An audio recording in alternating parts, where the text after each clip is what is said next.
ஓம் சக்தி.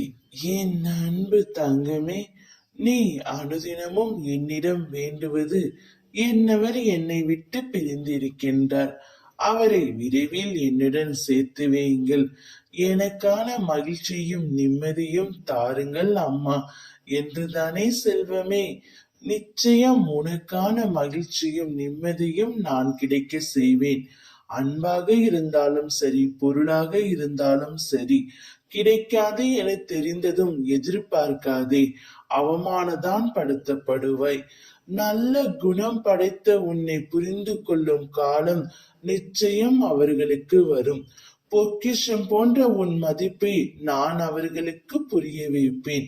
அவர்கள் உன்னை முழுமையாக புரிந்து கொண்டு உன்னிடம் வந்து சேருவார்கள். அதுவரை நீ சற்று பொறுமையாக இரு. நன்றாக ஞாபகம் வைத்துக்கொள் தங்கமே. ஒன்று உன்னிடத்தில் நடக்கவில்லை என்றால் அதைவிட உயர்ந்த மேலான விஷயங்கள் நடக்கப் போகின்றது என்று அர்த்தம். அதனால் நீ எதற்காகவும் பயப்படாதே, கலங்காதே. உன்னில் நிச்சயம் வெற்றி என்ற தீபத்தை நான் ஏற்றுவேன். பிறப்பு இறப்பிற்கு இடைப்பட்ட காலத்தில் அவனவன் கர்மாவிற்கு ஏற்றவாறு சுகம் துக்கம் ஆகியவற்றை அனுபவித்துதான் ஆக வேண்டும். இதனால் வேதனையில் அழுவதை நிறுத்திவிட்டு என்னை பற்றி கொள். என் மீது உண்மையான நம்பிக்கை வை. என் திருவடி தரிசனம் உனக்கு துயர கடலிலிருந்து கரையேற்றுவேன். நீ படும் துயரங்களும் துன்பங்களும் மறைந்து உனக்கான இன்பமும் நிம்மதியும் முழுமையாக உனக்கு அம்மா நான் கிடைக்க செய்வேன். நீ உன் கடமையில் கண்ணும் கருத்துமாக இரு.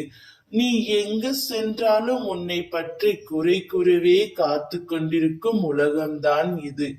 உன்னை பற்றி குறை கூற அவர்கள் உத்தமர்களும் இல்லை, கூறியதை பற்றி கவலைப்பட நீ கோழையும் இல்லை.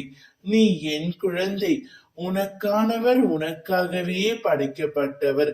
அவரை நிச்சயமாக உன்னிடம் கொண்டு வந்து சேர்த்து உன்னையே கதி என்று சுற்றி வர செய்வேன். உன்னுடைய உண்மையான உள்ளத்திற்கு ஒருபோதும் ஏமாற்றமே இல்லை.